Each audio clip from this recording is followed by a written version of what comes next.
Buenos dias, muchachos! Sou a professora Suzane e sou a professora de cultura espanhola de vocês. Hoje nós vamos abordar sobre a diversidade cultural na Espanha e vamos continuar a falar sobre as festas tradicionais e o turismo nesse país tão rico. Relembrando que a Espanha é um dos países aí que acontecem festas durante o ano todo, né? E acontece festas em diferentes locais aí da Espanha, né? Lembrando que também algumas dessas celebrações elas podem ter influências religiosas, podem ter influências também baseadas em antigas tradições e também há aqueles que se surpreendem pela originalidade dessas festas, porque essas festas trazem diversão, trazem arte, alegria, música, desfiles, dança, né? E nós vamos começar a falar da primeira festa aí, que é tradicional e muito popular na Espanha, que é Feria de Abril de Sevilla, tá?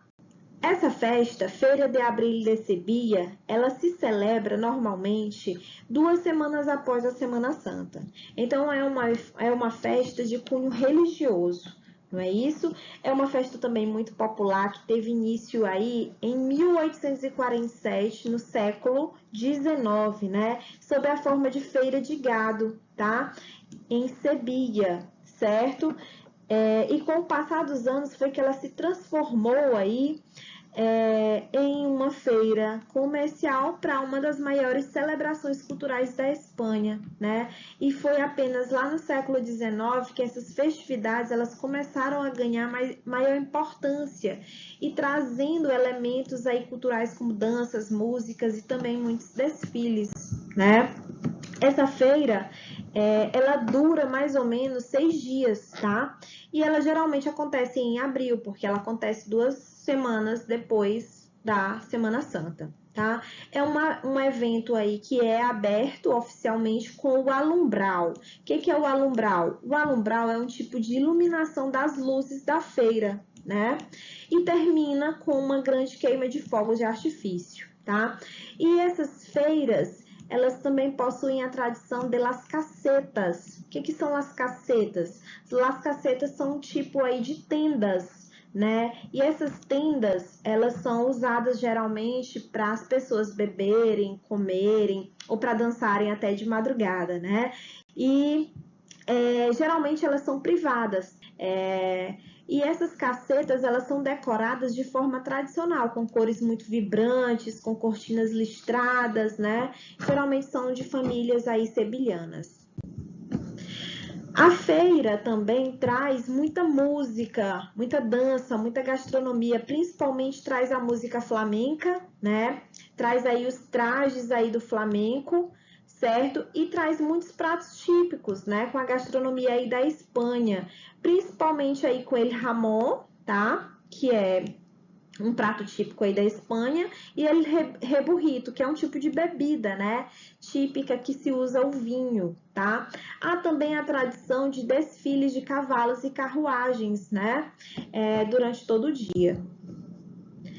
A Feira de Abril é uma expressão vibrante da cultura andaluça, né? E preserva aí essa cultura, promovendo tradições locais como o flamenco e a equitação. Representa a identidade regional da Andalucia e é um evento que une a comunidade sevilhana, né? Tanto em termos de participação quanto em orgulho cultural. Essa feira, gente, atrai milhares de turistas, né? E isso gera um impacto positivo aí na economia, né? Porque os hotéis, os restaurantes, o comércio local, nesse período, principalmente de abril, ele é bem movimentado, tá? Isso acontece que a feira, ela promove também a indústria e o artesanato, né? Com a venda aí de roupas, principalmente roupas típicas aí da região. Há também controvérsias e desafios no período que essa feira acontece. Por quê? Porque a exclusividade das casetas privadas gera discussões sobre a acessibilidade aí do evento, né? Especialmente para os turistas e para os moradores não convidados. E há também as pressões urbanas. Por quê? Porque com o crescimento da feira, há desafios logísticos de infraestrutura para a cidade de Sevilha, incluindo aí a questão de trânsito, acomodação para um grande número de visitantes aí nessa cidade pequena. Outra festa popular da Espanha são Las Fallas, né? Que é uma festa que está entre as mais populares da Espanha, tá? E ocupa aí um lugar de beleza e com um significado muito rico, né? Fallas em valenciano significa fogo, né? E o que acontece? Essa festa, ela dura mais ou menos 5 dias, né? E é uma celebração que possui várias atividades. E o objetivo dessa festa é a criação desses ninotes. O que são ninotes? São esculturas feitas aí de madeira, de papelão, de papel machê, tá? E o objetivo dessa festa é criar esses ninotes e destruí-los com fogo também. Então, Las Fallas tem suas raízes na tradição dos carpinteiros de Valência, né? Que no dia de São José, que é o patrono aí dos carpinteiros, queimavam papéis e pedaços de madeira que sobravam de seus trabalhos.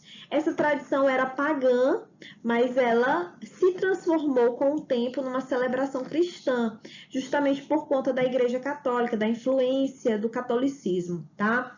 E com o tempo, esses pedaços de madeira, eles se transformaram em ninotes, que são aquelas esculturas, né, feitas de papelão, madeira e outros materiais aí. E essas esculturas geralmente representam personagens e cenas satíricas. Hoje, Las Fallas é um festival grandioso que dura vários dias e finaliza mais ou menos ali em março com a queima aí desses ninotes. A festa Fallas é conhecida como Carnaval de Valência, tá, gente? E ocorre aí com eventos principais. Um desses eventos é o Mascletar, que é uma das partes mais aí impressionantes dessa festa, né? Que é uma série de explosões pirotécnicas, né?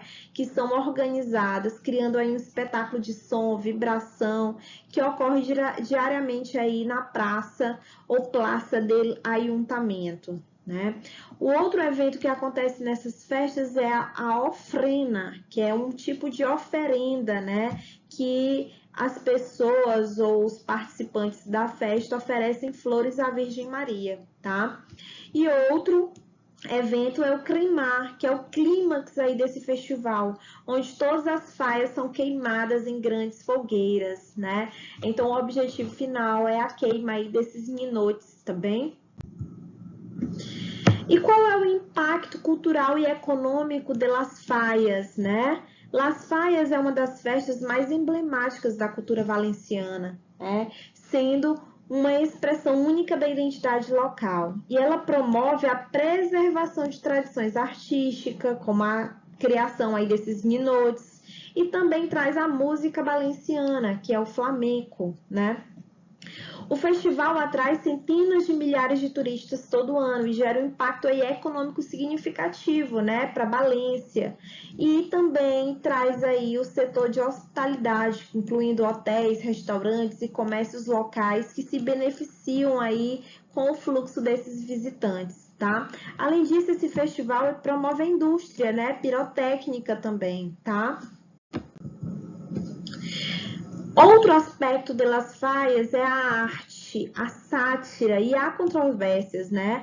Las Fallas é também uma celebração da arte efêmera, onde os ninotes, eles são obras de arte altamente detalhadas que são temporárias e são destinadas a serem queimadas aí no final do festival.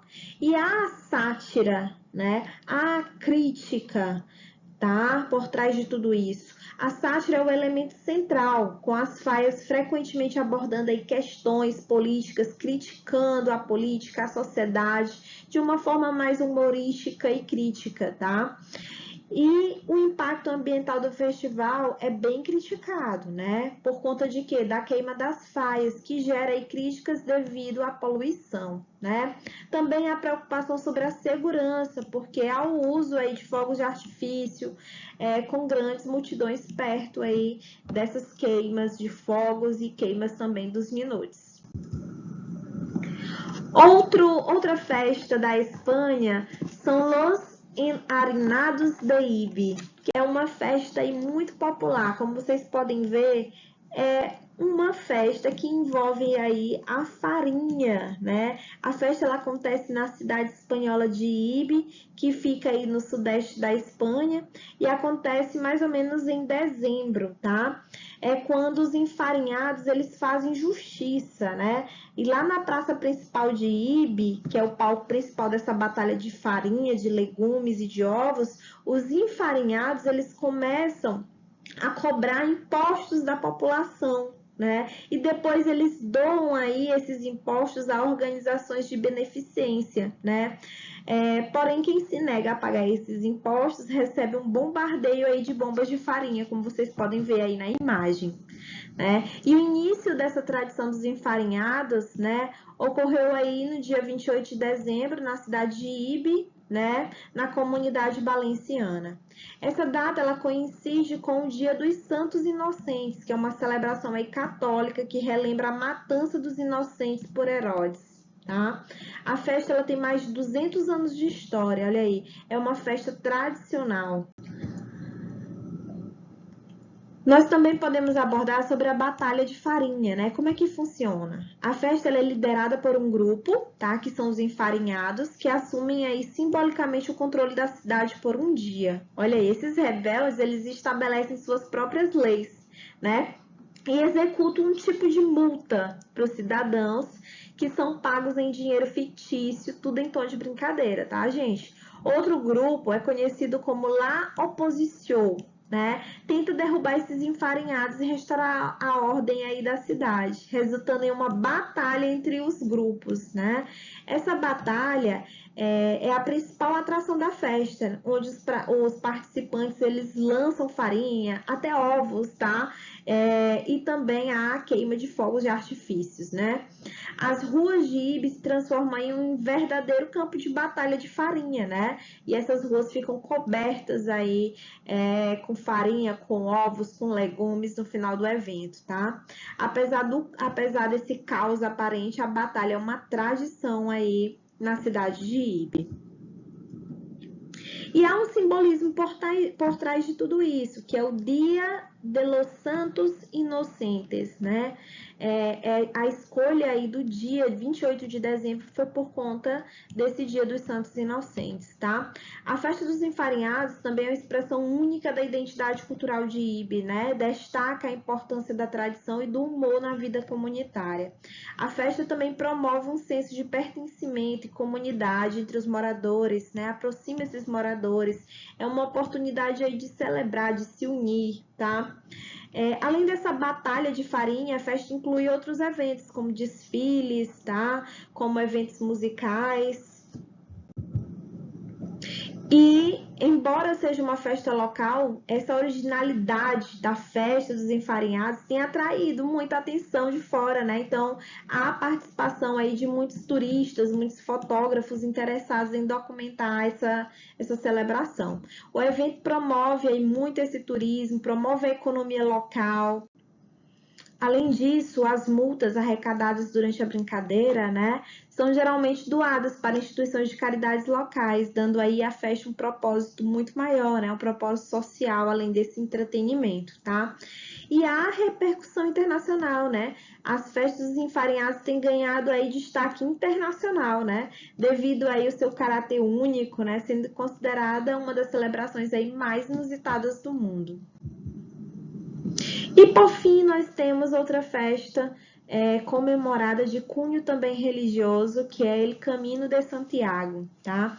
É uma tradição cristã, né, que conta que São Tiago, apóstolo de Jesus, ele teria se deslocado da Palestina e viajado para outros territórios distantes com o intuito aí de espalhar a mensagem de Jesus Cristo ao redor do mundo, né?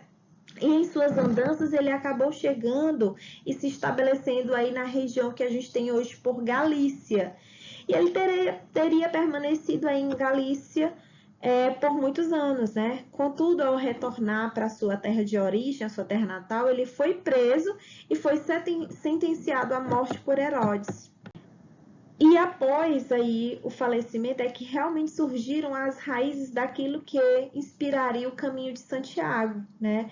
Isso se deve porque os seus dois seguidores, que se chamavam Teodoro e Atanásio, eles conseguiram recuperar os restos mortais do santo e fugir, sendo que novamente o destino seria a Galícia, onde seria enterrado. Né? E com o passar do tempo, essa peregrinação até Santiago se popularizou a ponto de atrair aí a atenção de espanhóis e de muitas pessoas de todo mundo, né? E hoje esse caminho de Santiago ele é considerado patrimônio mundial pela Unesco, tá? Então, olha, qual é o significado aí do caminho de Santiago? É um significado religioso e espiritual, né? Esse caminho de Santiago, como eu já disse, ele foi declarado Patrimônio Mundial pela Unesco em 1993, né? Essa rota também desempenhou um papel crucial na difusão aí dessa festa, né? Dessas comemorações, celebrações religiosas aí, certo? E há também uma diversidade de rotas aí do Caminho de Santiago. A primeira delas é o Caminho Francês, que é a rota mais popular, né? Que começa aí na França, atravessando aí o norte da Espanha.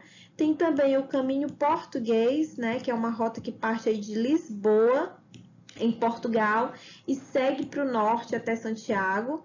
Há também o caminho primitivo, que é considerada a rota original, que parte de Oviedo, né, nas Astúrias, e foi usado pelo rei Afonso II no século IX, tá? E há o caminho do norte, né, que segue ao longo da costa norte aí da Espanha, tá? Oferecendo aí paisagens costeiras deslumbrantes. E a jornada do peregrino, né? Os peregrinos, conhecidos como os caminhantes ou peregrinos, percorrem distâncias que podem variar de algumas dezenas a centenas de quilômetros, dependendo do ponto de partida. E durante a caminhada, os peregrinos, eles seguem setas amarelas, tá? E conchas, né, no chão também, que são os símbolos do caminho, que fazem paradas em albergues, igrejas, monumentos históricos. E há o aspecto cultural e social do Caminho de Santiago, né? A experiência do peregrino no Caminho de Santiago não é apenas uma jornada física, mas também uma experiência de introspecção, né? O encontro consigo mesmo e com outras culturas. E os peregrinos de todo o mundo compartilham a história, as culturas, vivências durante essa peregrinação religiosa, né? E há também o Caminho de Santiago influenciando a arte e a arquitetura, né? Ao longo do caminho, os peregrinos eles encontram uma rica herança artística e arquitetônica, né? Incluindo aí igrejas românicas, catedrais góticas, pontes medievais, várias construções históricas. E esse caminho ele também inspirou muitas obras de arte na literatura, muitas músicas, né? Sendo um tema aí recorrente na cultura europeia, tá? O Caminho de Santiago também impacta economicamente, né? Ele atrai centenas de milhares de peregrinos todos os anos. Isso gera um impacto econômico significativo na região. E as cidades e vilarejos ao longo do caminho se beneficiam também com o turismo religioso, né? Com o desenvolvimento aí da infraestrutura. Então, esses albergues, esses restaurantes, esses serviços aí de apoio aos peregrinos também se beneficiam. Há também o aumento do turismo, né, que também traz muitos desafios, né, como a necessidade de preservar esses patrimônios históricos, como preservar o meio ambiente no longo das rotas também. Então, é bem complicado. E também há iniciativas de turismo sustentável, né, que têm sido implementadas aí nesse caminho de Santiago, garantindo que ele continue preservado, né? Há também um significado contemporâneo para esse caminho de Santiago. Embora o caminho tenha raízes religiosas,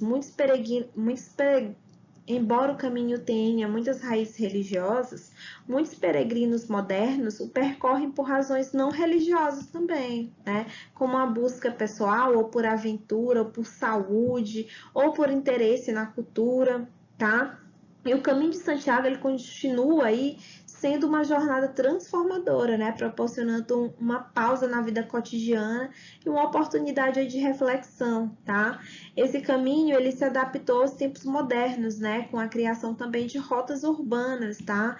O uso de tecnologias, né? Também entre jovens e muitas famílias que o visitam. Então, essas foram as principais festas culturais da Espanha, as festas mais populares da Espanha, tá? E nós ficamos por aqui. Hasta luego!